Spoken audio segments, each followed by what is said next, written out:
Like the video, subscribe to the channel and press the bell icon for latest video updates.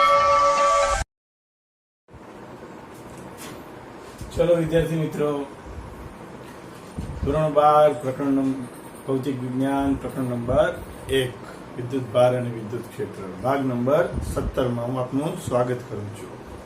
મિત્રો, ગઈકાલે આપણે ગાઉસનો નિયમની ચર્ચા કરી હતી. ખાસ મુદ્દાઓમાં એક બે મુદ્દાઓ જે છે એની સ્પષ્ટતા આપણે અહીંયા કરવી જોઈએ, જે ત્યાં વિડીયોમાં સમયના અભાવે રહી ગઈ હતી. બરાબર? હવે એમાં આ જે સમીકરણ છે એમાં આપણે એવું કીધું હતું કે ગાઉસના નિયમનું આ સૂત્ર છે અને ગાઉસનો નિયમ પણ કહેવાય છે. અને આ જે જમણી બાજુ જે સિગ્મા ક્યુ છે ને, એ પૃષ્ઠની અંદર આવેલા વિદ્યુતભારોનો જ સરવાળો છે. Q1 Q2 અને Q3, Q4 અને Q5 બાદ છે. તો પૃષ્ઠની અંદરના વિદ્યુતભારોનો જ સરવાળો સૂચવે છે, વૈજિક સરવાળો, પ્લસ Q1 Q2 અને Q3. બરાબર? ઋણ હોય તો એ પ્રમાણે ઋણ નિશાની સહિત લખવાનું. પરંતુ ડાબી બાજુનું આપણી ચર્ચા જે છે એ આપણે રહી ગઈ હતી ચર્ચા કરવાની, તે કરી લઈએ. સમીકરણની ડાબી બાજુ જે વિદ્યુત ક્ષેત્ર છે, ડાબી તરફ જે વિદ્યુત ક્ષેત્ર E દર્શાવે છે, તે બધા જ વિદ્યુત ભારોને લીધે ઉદ્ભવતું ક્ષેત્ર છે. પછી તે પૃષ્ઠની અંદર હોય કે બહાર, એટલે વિદ્યુત ક્ષેત્ર જે ઉદ્ભવે છે E છે એ બધાના લીધે છે, Q1 Q2 Q3 Q4 અને Q5. બરાબર? બીજું એક એની અંદર જ એક મુદ્દો છે, ગાઉસિયન સપાટી અલગ અલગ વિદ્યુતભારમાંથી પસાર થવી ન જોઈએ. ગાઉસિયન પૃષ્ઠ સતત વિતરણમાંથી પસાર થઈ શકે. એટલે કે આ ગાઉસિયન પૃષ્ઠ છે, અહીંયા વિદ્યુતભાર એક્ઝેક્ટ એની સપાટી ઉપર જ આવી જાય, Q વિદ્યુતભાર. તો પ્રોબ્લેમ શું થાય કે સૂત્ર અનુસાર KQ બાય R². જો અહીંયા Q નું વિદ્યુત ક્ષેત્ર Q પાસે, Q નું વિદ્યુત ક્ષેત્ર Q પાસે કેટલું થશે? તો કે R બરાબર 0 થાય ને, Q માટે 0 થાય તો E બરાબર કેવું થઈ જાય? 1/0, એટલે કે અનંત, એટલે કે અવ્યાખ્યાયિત થઈ જાય. એટલા માટે કોઈ પણ ગાઉસિયન પૃષ્ઠ સિંગલ વિદ્યુત ભારમાંથી પસાર થવું જોઈએ નહીં. હા, સતત વિતરણમાંથી પસાર થઈ શકે. એટલે કે સતત એટલે કે આ ગાઉસિયન પૃષ્ઠ વિચારો અને આ રેખીય વિતરણ છે, plus plus plus plus plus plus, અડધું વિતરણ અંદર અડધું બહાર, આવું થઈ શકે. આ આપણું પૃષ્ઠ વિતરણ છે, માની લો આ રીતે. અને તમે આ રીતે ગાઉસિયન પૃષ્ઠ વિચારો ગોળો, તો ગોળાની અંદર આટલો ભાગ છે, આ ચાલે, આ ગોળાની બહાર. પછી કોઈ ત્રિપરિમાણ હોય અને આવું ગાઉસિયન પૃષ્ઠ લઈ લો. બરાબર? તો આ રીતે આ વિદ્યુત ભાર છે, ગોળા કદ વિતરણ, ત્રિપરિમાણ કદ વિતરણનો અડધો ભાગ પૃષ્ઠની અંદર છે અને અડધો બહાર. આવું થઈ શકે. સતત વિતરણમાંથી પૃષ્ઠ આમ પસાર થાય, પૃષ્ઠ આમ પસાર થાય, પૃષ્ઠ આમ પસાર થાય. પરંતુ અલગ અલગ વિદ્યુત ભારમાંથી, અલગ અલગ એટલે કે આવો વિદ્યુત ભાર હોય સેપરેટ, Q1 આ રીતે, આમાંથી પસાર થઈ શકે નહીં. બરાબર? ચલો હવે નેક્સ્ટ આપણે વાત કરીએ. ચલો બાળકો, હવે આપણે ચર્ચા કરીશું NCERT ઉદાહરણ 1.12. 1.12 ની અંદર આકૃતિમાં આ પેલા રકમ અહીંયા જોઈ શકો છો કે રકમ આ મુજબ છે. અહીંયા જો એક વિદ્યુત ક્ષેત્ર ધન x માટે ધન x દિશામાં સમાન છે, તેમજ ઋણ x માટે તેટલા જ મૂલ્યનું સમાન અને ઋણ x દિશામાં છે.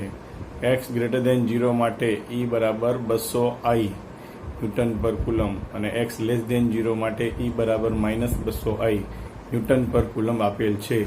20 સેન્ટીમીટર લંબાઈ અને 5 સેન્ટીમીટર ત્રિજ્યાના નળાકારનું કેન્દ્ર ઉગમ બિંદુ પર અને અક્ષ x દિશામાં છે, જેથી એક સપાટી x બરાબર 10 સેન્ટીમીટર અને બીજી સપાટી x બરાબર -10 સેન્ટીમીટર આગળ છે. તો દરેક સપાટ બાજુમાંથી બહાર આવતું ફ્લક્સ, નળાકારની વક્ર બાજુમાંથી ફ્લક્સ કેટલું, નળાકારમાંથી બહાર આવતું કુલ ફ્લક્સ કેટલું, નળાકારની અંદર કુલ વિદ્યુતભાર કેટલો? 4 પ્રશ્નો છે, બરાબર, જેની આપણે ચર્ચા કરવાના છીએ. બરાબર. હવે જોઈએ કે આ એક નળાકાર છે જે રકમમાં દર્શાવ્યું છે એ મુજબ ઉગમ બિંદુ x0 અહીંયા છે, એની ડાબી બાજુ 10 સેન્ટીમીટરની લંબાઈ, એટલે કે ઋણ x દિશામાં -10 સેન્ટીમીટર, ધન x દિશામાં +10 સેન્ટીમીટર. ઉગમ બિંદુની ડાબી બાજુ વિદ્યુત ક્ષેત્ર આ બાજુ છે, આ દિશાને શું કહેવાય? ઋણ x દિશા કહેવાય. એટલે એનું વિદ્યુત ક્ષેત્ર આ રીતે -200 ને I, અને આની જમણી બાજુ વિદ્યુત ક્ષેત્ર +200 I આ બાજુ. બરાબર. ટૂંકમાં આ સાઈડનું વિદ્યુત ક્ષેત્ર આમ છે અને આ સાઈડનું આ રીતે છે. અહીં આ જે નળાકાર છે એની ત્રિજ્યા આપણે 5 સેન્ટીમીટર લીધેલી છે. બરાબર. હવે આ નળાકારમાં પહેલો ક્વેશ્ચન છે આપણો કે દરેક સપાટ બાજુ સાથે સંકળાયેલું ફ્લક્સ. સપાટ બાજુ કઈ? તો કે લેફ્ટ અને રાઈટ, બે સપાટ બાજુ છે. તો આ નળાકાર છે તો આ સપાટ બાજુ અને બીજી આ સપાટ બાજુ. તો લેફ્ટ ની સપાટ બાજુ φL બરાબર E. હવે અહીંયા તમે જોઈ શકો છો કે જે સપાટ બાજુ હોય એનું ક્ષેત્રફળ સદિશ સપાટીને લંબ આમ ડાબી બાજુ, એ રીતે આનો પણ સપાટ બાજુનો ક્ષેત્રફળ સદિશ સપાટીને લંબ આમ જમણી બાજુ. હવે જ્યાં ક્ષેત્રફળ સદિશ જમણી બાજુ છે ત્યાં વિદ્યુત ક્ષેત્ર પણ જમણી બાજુ છે, બે એક જ દિશામાં. અહીંયા પણ વિદ્યુત ક્ષેત્ર ડાબી બાજુ છે ઋણ x દિશામાં, તો ડેલ્ટા S પણ ઋણ x દિશામાં છે. તો સ્વાભાવિક છે કે બંને કેસ માટે θ બરાબર તો 0 જ આવે છે. E અને ડેલ્ટા S એક જ દિશામાં હોવાથી હવે φL લેફ્ટ સાઈડ માટે બરાબર E dot delta S, E delta S cos 0, E એટલે કે 200, ડેલ્ટા S એટલે કે પાઈ r સ્ક્વેર. આ જે સપાટ ભાગ છે ને એની ત્રિજ્યા r છે તો પાઈ r સ્ક્વેર, તો પાઈ r સ્ક્વેર 5 સેન્ટીમીટરનું મીટરમાં 0.05 એનું વર્ગ કરો અને cos ની વેલ્યુ 1, તો 1.57 ન્યૂટન મીટર સ્ક્વેર પ્રતિ કુલમ્બ આવે છે. આવી જ રીતે રાઈટ સાઈડ માટે પણ E ડોટ ડેલ્ટા S સદિશ બરાબર E ડેલ્ટા S cos 0 થશે. E ની વેલ્યુ 200 મૂલ્ય મૂક્યું છે મિત્રો, યાદ રાખજો. બરાબર. પાઈ r સ્ક્વેર એટલે 0.05 નો વર્ગ, cos ની વેલ્યુ 1, એ આનું પણ 1.57 ન્યૂટન મીટર સ્ક્વેર પ્રતિ કુલમ્બ. બીજો ક્વેશ્ચન, નળાકારની વક્ર બાજુ સાથે સંકળાયેલ ફ્લક્સ. તો હવે અહીંયા વિદ્યુત ક્ષેત્ર જે આ સેન્ટર છે, ક્ષેત્ર રેખાઓ ક્યાં જાય છે? ધારો કે આ સાઈડની આમ જાય છે અને આનું પૃષ્ઠનું ક્ષેત્રફળ સદિશ ક્યાં જાય? ઉપર. આ વિચારું તો આમ. તો કોઈ પણ રીતે ક્ષેત્રફળ સદિશ અને ક્ષેત્ર પરસ્પર, આ ક્ષેત્ર અને ક્ષેત્રફળ સદિશ ઉપર એટલે કે 90 ડિગ્રી કોઈ પણ જગ્યાએ જોશો વક્ર સપાટી 90 ડિગ્રી જ આવે છે. તેથી φ વક્ર બરાબર E ડેલ્ટા S cos 90 બરાબર 0 થશે. નંબર 3, નળાકાર સાથે સંકળાયેલું કુલ ફ્લક્સ કેટલું? બહાર આવતું ફ્લક્સ અહીંથી બહાર આવે ને આમ ટોટલ, તો φL વત્તા φR વત્તા φ વક્ર, લેફ્ટ સાઈડની સપાટી, રાઈટ સાઈડની સપાટી અને વક્ર સપાટી ત્રણેયનું ટોટલ.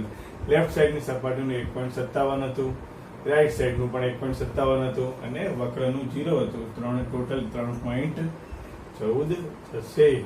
બરાબર. પછી નળાકારની અંદર કુલ વિદ્યુતભાર કેટલો? કુલ ફ્લક્સ મળી જાય પછી વિદ્યુતભાર શોધવો સરળ છે, કારણ કે ફ્લક્સનું સૂત્ર છે φ બરાબર q upon એપ્સિલોન 0. φ ખબર પડી ગઈ 3.14 છે, એપ્સિલોન 0 ખબર છે, તો q બરાબર φ એપ્સિલોન 0. q બરાબર φ એટલે 3.14 ગુણ્યા એપ્સિલોન 0 એટલે 8.854 10⁻12 બરાબર 27.80. આ બેનો ગુણાકાર ગુણ્યા 10⁻12 અને 2.78 ગુણ્યા 10⁻11 કુલમ. આટલું વિદ્યુતભાર એ નળાકાર પૃષ્ઠની અંદર હોવો જોઈએ. ચલો વિદ્યાર્થી મિત્રો, હવે આપણે અહીંયા નેક્સ્ટ મુદ્દો છે ગાઉસના નિયમના ઉપયોગો. ત્રણ ઉપયોગો આપ્યા છે. એક અનંત લંબાઈનું રેખીય વિદ્યુતભાર વિતરણ હોય એના લીધે લંબ અંતરે વિદ્યુત ક્ષેત્ર ગાઉસના નિયમની મદદથી મેળવવાનું. બીજું એક આવે સમતલ ઉપર વિદ્યુતભાર પૃષ્ઠ વિદ્યુતભાર વિતરણ હોય એના લીધે ગાઉસના નિયમની મદદથી વિદ્યુત ક્ષેત્ર. અને ત્રીજું આવે છે કોળીય કવચના લીધે, કવચની અંદર કવચની બહાર. સૌથી પહેલા આપણે વાત કરીએ અનંત લંબાઈનું સીધું વિદ્યુતભાર વિતરણ છે. આવી રીતે અનંત લંબાઈનો આમ તાર છે. એક અહીંયા આપણે જોઈએ પહેલા આ તારને આપણે કોઈ એક બિંદુ નિશાની કરી દઈએ, બિંદુ O. બિંદુઓની ઉપરનો તાર ઇન્ફિનેટિવ છે, નીચેનો તાર પણ ઇન્ફિનેટિવ છે. હવે બિંદુ O થી P એક R ત્રિજ્યા નક્કી કરીએ, O થી P. અને પછી આપણે શું કરીએ કે એ તાર જે હોય ને એ આ તાર છે તો અહીંયાથી આટલી ત્રિજ્યા નક્કી કરીએ O અને આ P, OP બરાબર R. પછી આને ઘુમાવીએ, આમ ઘુમાવતા એ P બિંદુ ક્યાં જાય, આમ આને ઘુમાવતો જવું તો P બિંદુ ખસતા ખસતા ક્યાં જાય, સર્કલ બને. બરાબર, ફરીથી જોઈ લેજો. અહીંયા P બિંદુ છે, હવે આને તારને ઘુમાવું તો P બિંદુ અહીંયા આવે, આટલા આવે, આટલા આવે. એમ આ P બિંદુ જે છે OP બરાબર R ત્રિજ્યાનું એક વર્તુળ બની જાય.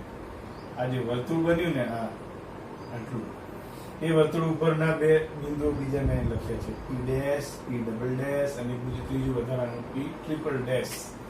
તો અહીં આ ચારે ચાર જે છે વિદ્યુત ભારો, આ ચારે ચાર બિંદુઓ જે છે ને P, P dash, P double dash, P triple dash, આ બિંદુઓનું તારથી લંબ અંતર R સમાન છે. તેથી આ તાર રેખીય વિતરણના લીધે P બિંદુઓ પાસે જે ક્ષેત્ર મળશે એ જ ક્ષેત્ર P ડેશ પાસે મળે, એ જ P ડબલ ડેશ, એ જ P ટ્રિપલ ડેશ માટે મળશે. મૂલ્ય સમાન થઈ જશે.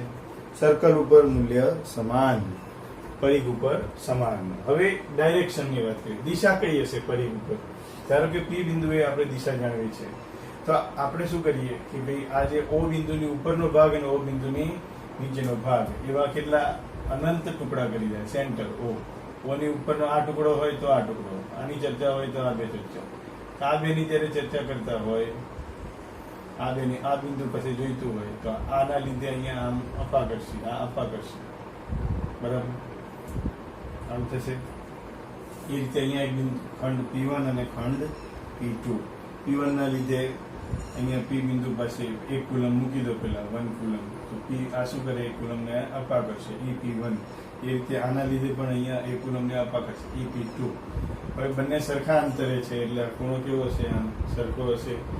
બરાબર, ચલો તો હવે એમ કહી શકાય કે EP2 નો આ ઘટક કયો થાય, ત્રિજ્યાવર્તી, EP2 cos θ, EP2 sin θ. એ રીતે અહીંયા EP1 નો EP1 cos θ, EP1 sin θ. પરિણામ સ્વરૂપ EP1 અને P2 જો અંતર સરખું છે ને, આનાથી આ અંતર કેટલું છે, આડું અંતર આ સરખું છે, આડું અંતર સરખું હોવાથી EP1 બરાબર EP2. જો આ બે મૂલ્યો સમાન થઈ ગયા તો આ ઉડી જવાનો. બરાબર, લંબ ઘટકો ઊર્ધ્વ દિશાના ઘટકો એકબીજાની અસર નાબૂદ કરશે. કયા વધ્યા ખાલી EP1 cos θ અને EP2 cos θ વધ્યા. બરાબર, એટલે કે પરિણામની દિશા કઈ આવી, આમ ત્રિજ્યાવર્તી. એટલે આપણે અહીંયા ત્રિજ્યાવર્તી ક્ષેત્ર લીધું છે આના આધારે. હવે બીજી વસ્તુ, જો લેમડા ગ્રેટર ધેન 0 હોય એટલે કે અહીંયા બધું પ્લસ પ્લસ પ્લસ પ્લસ હોય તો વિદ્યુત ક્ષેત્ર આમ બહાર નીકળે ત્રિજ્યાવર્તી. પણ એ બધું minus minus minus minus minus હોય તો ઋણ હોય તો અંદર આવે, તો વિદ્યુત ક્ષેત્ર આમ અંદર આવે. જો અહીંયા ઋણ લીધું હોત તો આ ઋણ વીજભાર 1 કુલમને આમ આકર્ષે. કેવું થાય, આકર્ષી બળ લાગે. એક ખાલી જોઈ દઈએ, જસ્ટ આ ઋણ હોત માઇનસ માઇનસ માઇનસ માઇનસ, અહીંયા 1 કુલમ મૂકી તો આ શું કરે, આમ આકર્ષે. EP2 આ EP1 બરાબર, આકર્ષી બળ થયું. આ ખૂણો થીટા, હવે આને ઘટક પાડી દેવાનો, EP1 cos θ અને આ EP1 sin θ. એ રીતે અહીંયા EP2 cos θ અને EP2 સાઈન થીટા. આ તો ઉડી ગયા, કયા વધ્યા? અંદર તરફ. એટલે શું કહેવાય? ત્રિજ્યાવર્તી અંદર તરફ. ટૂંકમાં અહીં પોઝિટિવ ચાર્જ હોય તો ક્ષેત્ર બહાર નીકળે ત્રિજ્યાવર્તી, નેગેટિવ હોત તો આમ અંદર આવત. આટલો ફેર પડત. તારને સમાંતર કોઈ ઘટક રહેતો નથી. જોઈ લો, તારને સમાંતર ઘટકો અસર નાબૂદ કરે છે. વિદ્યુત ક્ષેત્ર આમ હોતું નથી. આ તાર અનંત લંબાઈના વિદ્યુતભાર, રેખીય વિદ્યુતભાર વિતરણ માટે કોઈ પણ બિંદુએ આ ત્રિજ્યાવર્તી દિશા લાગુ પડે છે. બરાબર? તમે અહીંયા વિચારો બે ખંડ, તો એના માટે આનું પરિણામ શું આવે? આમ આવે. આ અસર કેવી થઈ જાય? આ નાબૂદ થઈ જાય, આ વધે. આવી જ રીતે આ બે લો, આ બે શું કરે? આમ અપા કરશે, આ આમ અપા કરશે, આનું આમ આવે. એ રીતે અહીંયા વિચારો, આમ. તો એ રીતે કેટલા આપણને મળતી જાય જોડ? અનંત જોડ મળતી જાય ને. અહીંથી જેટલા અંતરે ખંડ લીધો હોય એટલા જ અંતરે ખંડ ઇમેજિન કરવાનો, એટલે ઓટોમેટિકલી શું થઈ જાય? અસર નાબૂદ થાય. નહીં તો થાય નહીં. બરાબર?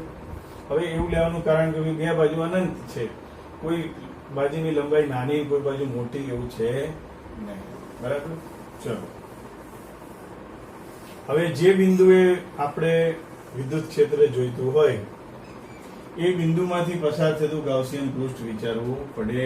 ધારો કે આપણે આ પી બિંદુ નક્કી કર્યું, પી બિંદુએ મારે વિદ્યુત ક્ષેત્ર જોઈએ છે, તો મારે શું કરવું પડે? પહેલા ઓ બિંદુ પહેલા નક્કી કરવાનું.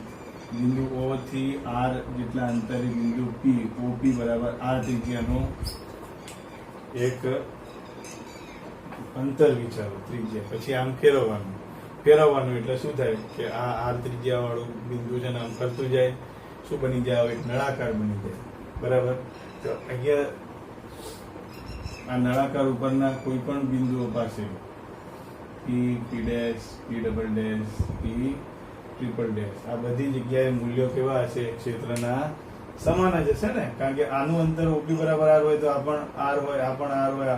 એનો મતલબ કે આ જે રેખીય વિતરણ છે એનાથી આટલા અંતરે કોઈ બિંદુ હોય એનું ક્ષેત્ર નું મૂલ્ય, અહીંયા મૂલ્ય, આ સાઈડ મૂલ્ય, અહીંયા. આ સર્કલ ઉપર તો સમાન જ હોય. સર્કલની ઉપરનું બીજું સર્કલ વિચારો, અહીંયા વિચારો, તો અંતર તો આર જ છે, તો મૂલ્ય તો બધા સમાન જ થાય છે. અને દિશા કેવી છે? આમ ત્રિજ્યાવર્તી. એટલે ટૂંકમાં આ જે ગાઉસિયન સપાટી છે નળાકાર, એમાં એ પ્રકારની સમમિતિ છે કે નળાકારની વક્ર સપાટી ઉપર બધે જ ઈનું મૂલ્ય સમાન હશે. હવે ગાઉસના નિયમનો ઉપયોગ કરવો હોય તો પહેલા આવું સૂત્ર લખવું પડે, E ડોટ ds સિગ્મા ક્યુ એપ્સિલોન 0. આપણી બુકમાં સંકલન લખવાનું ટાળેલું છે એમને, એટલે એમની થોડી મેથડ અલગ છે. બરાબર? તો આપણે ખાલી E ડોટ ડેલ્ટા એસ ની રીતે વાત કરવું. તો આની રીતે વાત કરવું થોડું સરળ થઈ જશે. ધારો કે સમતલ સપાટી છે ને ઉપરની, સમતલ સપાટી કઈ? તો કે ઉપરની અને નીચેની. તો ઉપરની સમતલ સપાટી, ત્યાં E અને ડેલ્ટા એસ કેવા છે? લંબ છે. તો ટોપ સપાટી ઉપરની, એનું ફ્લક્સ શું થઈ જાય? E ડોટ ડેલ્ટા એસ બરાબર 0. બોટમ સપાટી, બોટમ નીચેની સપાટી, ત્યાં ડેલ્ટા એસ આમ નીચે અને પેલું E પેલી બાજુ, E ડોટ ડેલ્ટા એસ બરાબર 0. અને વક્ર સપાટી એટલે કે આ રહી E delta S, E delta S cos 0, કોઈ પણ જગ્યાએ cos 0 જ આવે. તો અહીંયા વિચારું ને તો ડેલ્ટા એસ અને E એક જ દિશામાં આવવાના. બરાબર? એટલે E ડેલ્ટા એસ. ખરેખર આ તો એક ખંડની જ ચર્ચા છે ને. આ ચર્ચા કોઈ એક ખંડની છે, કારણ કે નળાકારમાં કેવું હોય કે આ ખંડ લઉં તે ઉપર દિશા હોય, આ ખંડ લઉં તો તમારી તરફ, આ ખંડ નીચે. તો પછી ખરેખર આ ટોટલ ફ્લક્સ નથી, આખી વક્ર સપાટીનું નથી. બરાબર? ડેલ્ટા ફાઈ છે, ખરેખર નાનું છે, એક બિંદુની ચર્ચા છે.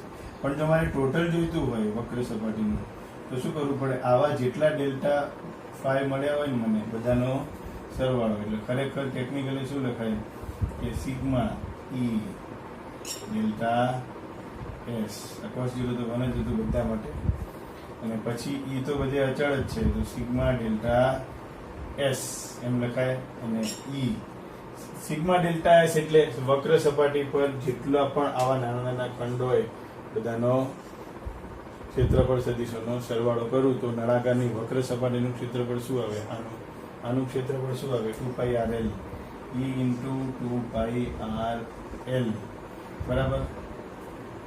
હવે તમે ટોટલ ફ્લક્સનો સરવાળો કરશો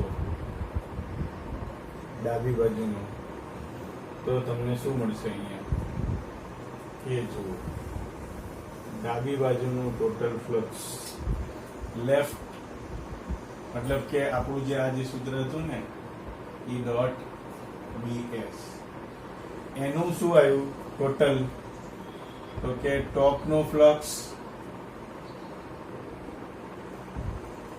બોટમનું ફ્લક્સ, આને હું લેફ્ટ કહી દઉં, લેફ્ટ ડાબી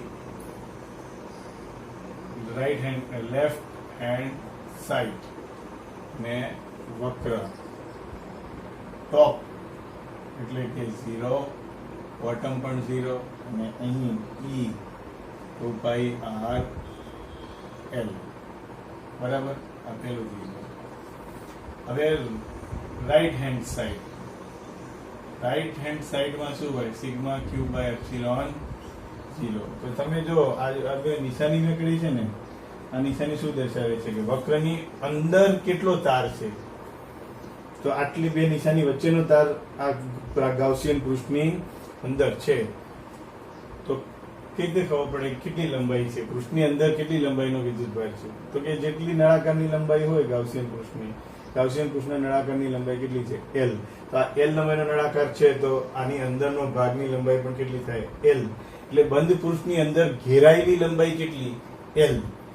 એકમ લંબાઈ દીઠ વીજભાર લેમડા હોય, તો L લંબાઈની અંદર કેટલો વીજભાર થાય?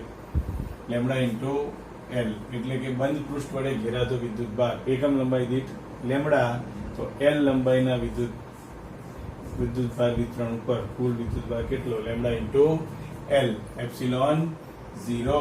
હવે લેફ્ટ અને રાઈટ આ બંનેને સરખાવી દઈએ તો E 2πrl બરાબર લેમડા L એપ્સિલોન 0 LL ઉડી ગયા.